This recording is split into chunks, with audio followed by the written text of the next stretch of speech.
മാടി കയറി പറയുന്നൊക്കെ കേൾക്കണം. എന്തുവാ ഓൺ ചെയ്ത് പറയുന്ന ആരാണ്?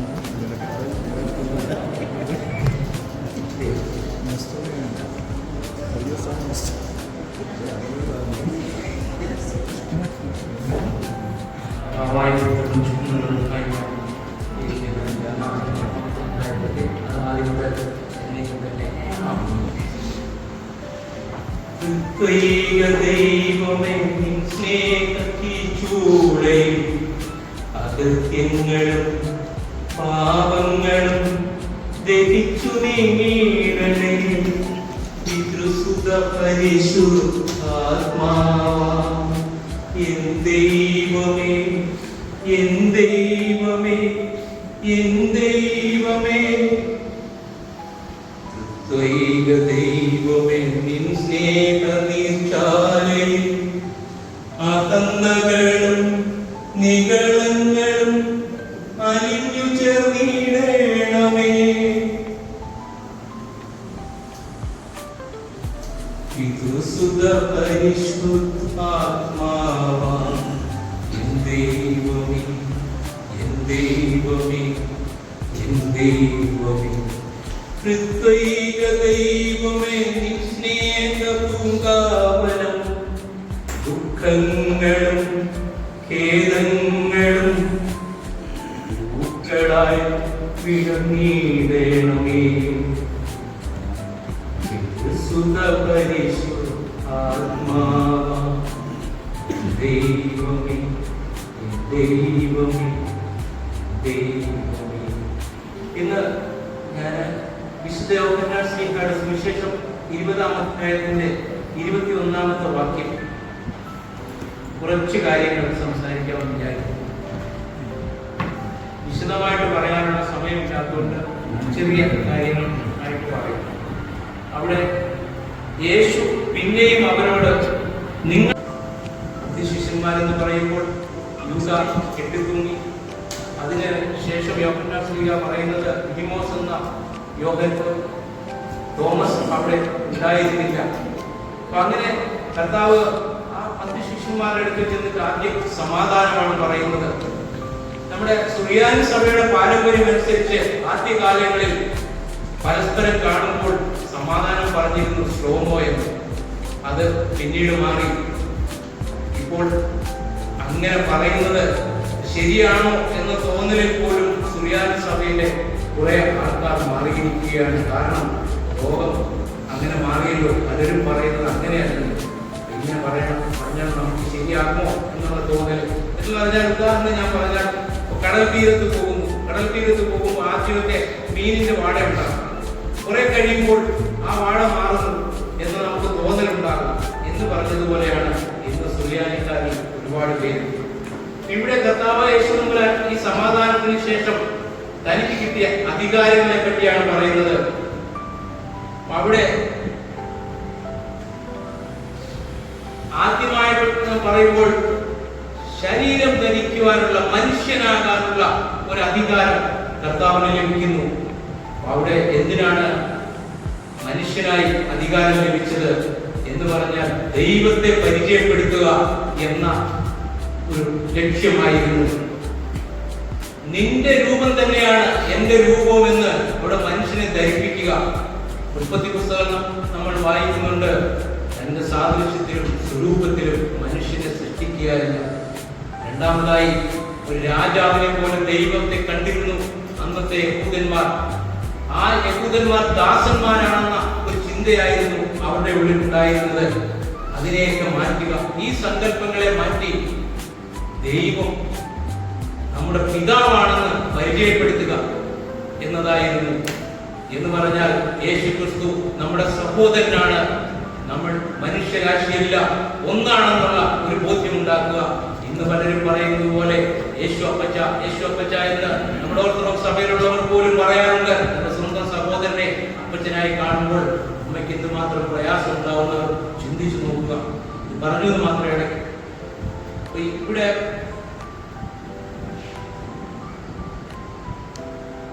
മൂന്നാമതായി അധികാരം. താൻ പരസ്യ ശുശ്രൂഷ ആരംഭിച്ചപ്പോൾ ഒരുപാട് രോഗികളെ സൗഖ്യമാക്കി, ഒരുപാട് പേരുടെ പാപങ്ങൾ മോചിപ്പിച്ചു. ഇവിടെ നമുക്ക് പഴയ നിയമ പുസ്തകത്തിൽ കാണാൻ സാധിക്കുന്നത് അതിന്റെ ലേവ്യ പുസ്തകം 21-ാം അധ്യായത്തിന്റെ 17 മുതൽ 20 വരെയുള്ള വാക്യങ്ങൾ നമ്മൾ വായിക്കുമ്പോൾ അഹരോന്റെ സന്തതിയിൽ അംഗഹീനതയുള്ള ഒരുത്തരും തന്റെ ദൈവത്തിന്റെ ഭക്ഷണം അർപ്പിക്കേണ്ടതിന് എടുത്തു പറയുന്നത് ആരൊക്കെയാണ്? കുരുടർ, മുടന്തർ, മൂക്കുപതിഞ്ഞവൻ, അധികാംഗമുള്ളവൻ, കാലൊടിഞ്ഞവൻ, കൈയൊടിഞ്ഞവൻ, കൂനൻ, മുണ്ടൻ, പൂക്കണ്ണൻ, ചൊറിയൻ, ഒരിച്ചുണങ്ങൻ, കൃഷ്ണൻ ചതഞ്ഞവൻ, ഇങ്ങനെയുള്ള ആരും അടുത്തു വരുന്നത്. അല്ലാതെ വേറെ വാക്യങ്ങളുണ്ട് ആരും അടുത്തു വരണമെന്നുള്ളത്.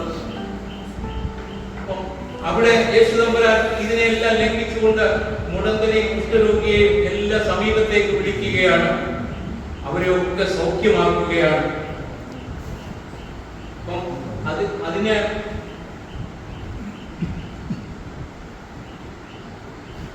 ആ നിയമത്തെ മാറ്റി മനുഷ്യവർഗത്തെ ഒന്നായി കാണുവാനുള്ള ഒരു അധികാരമാണ് അവിടെ ലഭിക്കുന്നത്.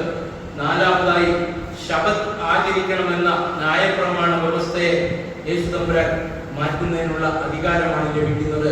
കാരണം കർത്താവ് ശബത്തിലാണ് രോഗസൗഖ്യങ്ങൾ വരുത്തിയതും പാപങ്ങൾ മോചിപ്പിച്ചതും എല്ലാം. അപ്പോൾ അവിടെ കർത്താവ് തന്നെ പറയുകയാണ്, ഞാൻ ശബത്തിനും കർത്താവാണ്. അഞ്ചാമതായി ന്യായപ്രമാണത്തിൽ ശത്രുക്കളെ കൊല്ലണം, ശത്രു സൈന്യത്തെയും കൊല്ലണം എന്ന ആ ന്യായപ്രമാണ വ്യവസ്ഥയെ മാറ്റിക്കൊണ്ട് ശത്രുക്കളെ സ്നേഹിക്കണം, എല്ലാവരെയും സ്നേഹിക്കണം എന്നുള്ള ആ വ്യവസ്ഥ കൊണ്ടുവരാനുള്ള ഒരു അധികാരം യേശുദമ്പുരാൻ ലഭിക്കുകയാണ്. ആറാമതായി തന്റെ തേജസ് ഈ ലോകത്തിലെ മനുഷ്യർക്ക് വ്യക്തമായി കാണിച്ചു കൊടുക്കുക എന്ന ഒരു അധികാരം. തന്റെ ശരീരം കൊണ്ട് മറച്ചു വെച്ചിരുന്ന ആ തേജസ് താബോർ മലയിൽ മറനീക്കി പ്രത്യക്ഷപ്പെടുകയാണ്. ആ പ്രത്യക്ഷപ്പെടുമ്പോൾ ആദ്യമായി ഭാഗ്യം ലഭിക്കുന്നത് വിശുദ്ധ പത്രോസിനും വിശുദ്ധ യാക്കോബിനും വിശുദ്ധ യോഹന്നാനുമാണ്. അവിടെ പറയുന്നത് മാഞ്ഞു പോകുന്ന മോശയുടെ പ്രത്യേകേക്കാൾ തേജസ്സിനേക്കാൾ മാഞ്ഞു പോകാത്ത തേജസ്സാണ് ക്രിസ്തുവിൻ്റെതെന്ന് അവിടെ കൃത്യമായി പറഞ്ഞിരിക്കുകയാണ്.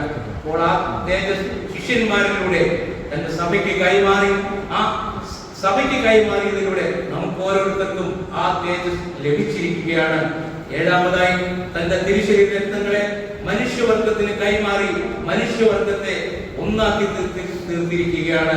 അത് ശിഷ്യന്മാരിലൂടെ സഭയ്ക്ക് കൈമാറി, സഭയിൽ നിന്ന് നമുക്ക് ഓരോരുത്തർക്കും കൈമാറി. ഈ തിരുശരീര രക്തങ്ങൾ നമ്മൾ അനുഭവിക്കുമ്പോൾ അല്ലെങ്കിൽ ഭക്ഷിക്കുമ്പോൾ കർത്താവുമായി ഒന്നായി ചേരുകയാണ്. എന്നാൽ ഇതിലൂടെ മുഴുവൻ മനുഷ്യവർക്കും ഒന്നായി ചേരുന്നതായിട്ടാണ് നമുക്ക് ബൈബിളിൽ കാണാൻ സാധിക്കുന്നത്. ഏഴാമതായി കഷ്ടം അനുഭവിക്കുക എന്ന ഒരു അധികാരം. യേശുക്രിസ്തു കഷ്ടം അനുഭവിച്ചതുപോലെ എന്ന് നമ്മൾ വായിച്ചിട്ടുണ്ട്. എന്ന് പറഞ്ഞാൽ താൻ സ്നേഹിക്കുന്നു എന്ന് പറയുകയും താൻ തന്നെ ഉപദ്രവിക്കാൻ വന്നപ്പോൾ അവരെ ഇല്ലാതാക്കുകയും ചെയ്താൽ താൻ സ്നേഹിക്കണമെന്ന് പറയുന്നതിന് എന്ത് അർത്ഥമാണുള്ളത്? അതിനാണ് യഥാർത്ഥത്തിൽ കർത്താവായ യേശുദമ്പുരാൻ ക്രൂശിതനാകാൻ തന്നെ തീരുമാനിച്ചത്. ഒൻപതാമതായി ന്യായപ്രമാണം എന്ന മരണമുഖം ക്രൂശിൽ തറച്ചു കൊന്നു.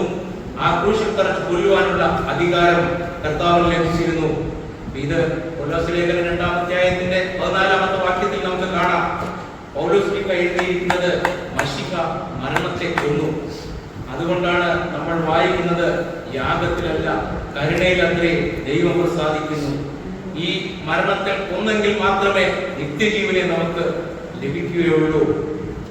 ശിഷ്യന്മാരും ആ മാതൃക കാട്ടി, ആദ്യമുണ്ടായിരുന്ന സഭാപിതാക്കന്മാരും ആ മാതൃക കാട്ടിയിരുന്നു. എന്നാൽ ഇന്നത്തെ രീതി അതൊക്കെ മാറ്റി കാര്യങ്ങൾക്ക് വിധേയമാണ്. ഇനി കുറെ കാര്യങ്ങൾ പറയാനുണ്ട്, പക്ഷേ സമയം അനുവദിക്കാത്തത് കൊണ്ട് ഞാൻ ചുരുക്കുന്നു. അപ്പോൾ ആദ്യം സമാധാനം എന്ന് പറഞ്ഞാൽ ശ്രോമോ, രണ്ടാമതായി അയക്കുന്നു, മൂന്നാമതായി പരിശുദ്ധാത്മാവിന്റെ ശക്തി. എഫ്രൈം ദ സിറിയൻ പറഞ്ഞത് സ്ലീഹന്മാരെ ലോകത്തിൽ പ്രകാശിപ്പിച്ച് വിളക്കുകൾ എന്ന് വിശേഷിപ്പിക്കുന്നു. അവരുടെ പ്രകാശം ക്രിസ്തുവിൽ നിന്നാണ്. നമ്മുടെ ഓരോരുത്തരിലും വിശുദ്ധ കുർബാനയിൽ പറയുന്നത് പോലെ പിതാവ് നമ്മോടുകൂടെ, പരിശുദ്ധ രൂപ നമ്മോടുകൂടെ നമ്മളിൽ വസിക്കുമ്പോൾ ഈശ്വരീയ രക്തങ്ങളെ നമുക്ക് തന്നിട്ടുള്ള ഈ ലോകത്തിന് പ്രാവർത്തികമാക്കുക, ലോകത്തിലേക്ക് ആ പ്രകാശം പരത്തുക, ഇതായിരിക്കണം നമ്മളുടെ ലക്ഷ്യം. അതിന് നമ്മൾ പരിശുദ്ധ രൂപ നമ്മളെ ഓരോരുത്തരെയും ശക്തരാക്കി തീർക്കട്ടെ, അതിന് സഹായിക്കട്ടെ. ഈ അവസരം തന്ന ബഹുമാനപ്പെട്ട സന്നിധാനോടും മറ്റു സഹപാഠികളോടും നന്ദി രേഖപ്പെടുത്തുന്നു. Thank you.